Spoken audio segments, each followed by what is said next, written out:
Hello ladies and gentlemen, welcome to Rum on the Couch video number 48. Dave here from Manchester Rum Festival, and for this video I wanted to show off an island that I've not really touched on too much so far, and that is Antigua. More specifically, the brand of English Harbour. Now, English Harbour are making their debut at Manchester Rum Festival this year. Fingers crossed whenever that will be from Boris's point of view. But it's weird they never actually had the opportunity to be a part of it so far. And from my mind, I'm really looking forward to showcasing what English Harbour and Antigua is all about. Because I don't know about yourselves, but if I try something, whether it was years ago, and I like it, you know, I really appreciate what they're trying to do, the flavour profiles, maybe the bottle look, it also sticks in your mind. And with English Harbour, it did that, I want to say about 6 years ago. And it was predominantly down to a gentleman called Roger Barnes, who brings in English Harbour to the UK. And obviously massive advocate of these, of those kind of brands that have an impact, but maybe not as well known as they should be. And I did that with English Harbour. More specifically, this one. This is the aged for 5 years. They have an amazing port cast finish one as well, which I tried, I want to say can't be last year, in 2021 now, 2019. My God. Which again, I actually haven't been able to pick a bottle up yet. But I know I like it, which is fantastic. And that's kind of what Rum on the Couch has all been about. It's showcasing the rums I have in my spare room here. And those are the rums I pick up because I generally like them, or I'm intrigued about, or I've been working with them and I've been able to gain a bottle or two to really sit down and experience and understand.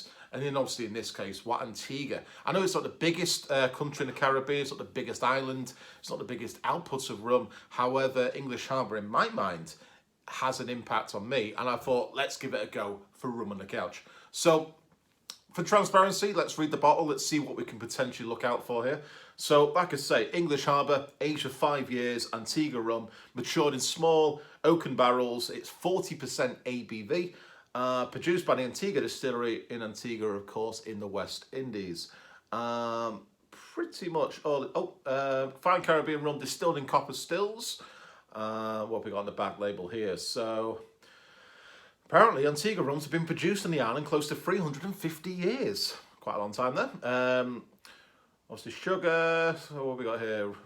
Obviously Royal Navy. Good little bit about the Royal Navy there. The Aberrodneys. Which obviously you may recognise when we did the Aberrodney rum of St. Lucia. The legacy of Antigua rums passed down for generation to generation, which is good because it has that more authentic sort of backstory. Genuine production and aging, of course, as well. Copper pot stills naturally have used over time.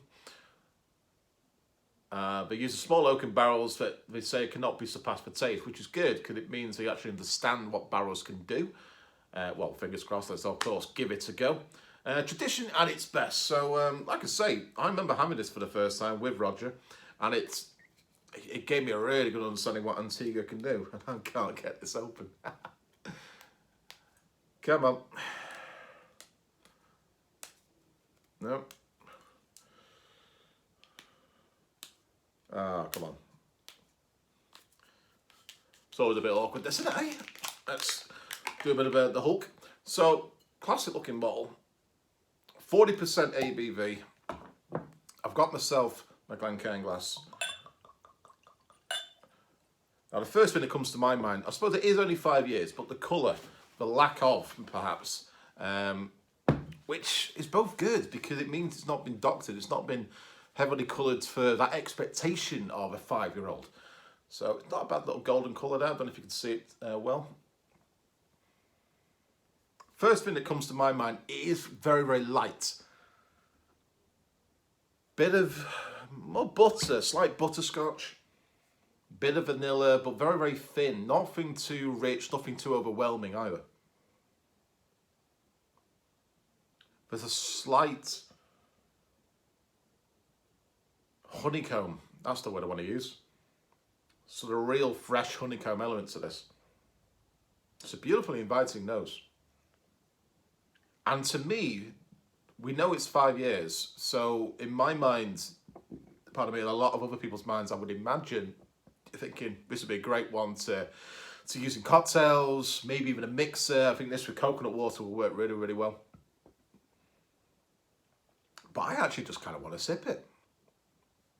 It's not got the burn, it's not got that, oh geez, you know, response to it. So let's give it a go.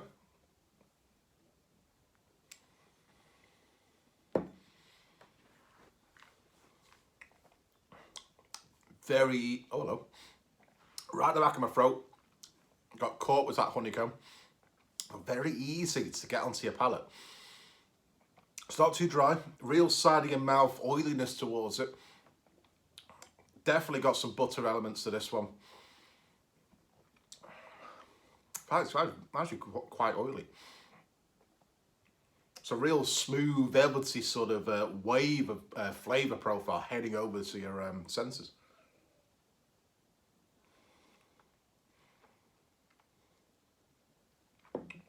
Actually has quite a thick profile in that second sip.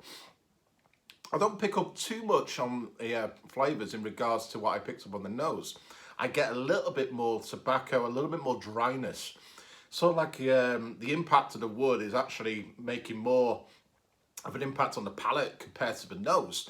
I get that real sort of tannin element of the wood staves. There's a little bit of spice, but it's nothing. It's not like it's cinnamon. I want to say it's a bit more. I think it might actually be more with tobacco, to be fair, but there's definitely something that really, it's giving that lingering finish to it.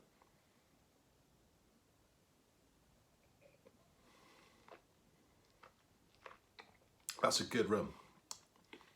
That is a very, very good rum. And I have to admit, it's a great rum for being versatile. It's good on its own. There are better ones, I feel, from English Harbour that are great to sip on its own. You know, get a beautiful glass, great setting, pour yourself a dram or two, toss or two, sorry, I'm on whiskey mode there.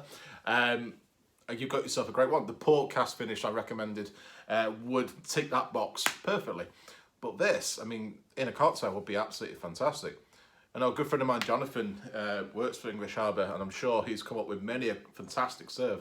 It's got nothing to recommend on the bottle, but I feel like their website and their social media would give some really good ideas. In my mind, El Presidente will work quite well with this. It's light, it's dry, it's got a slightly oiliness towards it, so that twist on a daiquiri will work fantastic. What else? I'm thinking actually, Mai Tai crossed my mind, but I feel like it may not be as impactful as I wish it to be. But if you go for the Trader Vic, it may be okay. You want a 50-60 ml of his English Harbour would probably work very, very well. And not have a spice rum float, maybe, must be fair, maybe a similar age from a similar style of rum. So something from Barbados or St. Lucia to really sort of blend with it. Could work amazing for a really good, you know, traditional, in my mind, traditional Mai Tai. That's good. And I'm glad I bought a bottle because it's bringing back some fantastic memories as well. So, ladies and gents, that is English Harbour. Please do give it a go at Manchester Rum Festival. Fingers crossed whenever that will happen. At the moment, it is scheduled for April 17th. Although with Boris's announcement regarding our current lockdown, we're just making sure that we are able to go ahead. So keep an eye out, of course, to your emails if you've already bought tickets, or the social media if you're looking to purchase. English Harbour will be there, amongst, of course, many others. English Harbour, I picked this bottle up from Whisky Exchange, Master and Malt, I think, stock it as well, Drink Shop, Royal Mile Whiskies, give them a look. Also, there was a great retailer that, oh yeah, Tipples of Manchester. I'm going to say keep it local. I forgot my own local one. My apologies, Greg and Tom. But Tipples of Manchester, of course, is our local retailer here in the city of Manchester itself. Give it a go. Obviously, Aston's of Manchester, I think I've seen a bottle of English Harbour in there as well, because they're really good at having some of the more focus on the smaller islands of the Caribbean. So definitely seek it out. Even if you want to get a little miniature, give it a go, because you may surprise yourself of what the island of Antigua is all about. I've pretty much finished this. That's always a good sign for me, I feel. Just what I need from say Monday morning. I don't even know what day it is. Thank you for lockdown, all the days merging and so on. I think it's a Thursday today. So really good start to my Thursday morning. Hopefully, ladies and gents, you're enjoying yourself as much as possible during lockdown. If you've got any rums you'd like to share with us, any experiences you're having, please do feel free to put in the comments of this or send me a message, especially if there's any rums you'd like me to have a focus on. I may already have it. If not, hey, I'll just go and pick a bottle up. I'm more than happy to do that these days. If it's something that sounds pretty cool. If you're watching this on YouTube, please feel free to subscribe, hit that bell for all the notifications of the future Rum on the Couch episodes. If you're watching this on Facebook, please do give it a like and share. And of course, the same on Instagram. Put it on those stories. Let's get the word of Manchester Rum Festival out there as we carry on into yet another lockdown. So ladies and gentlemen, oh, pardon me.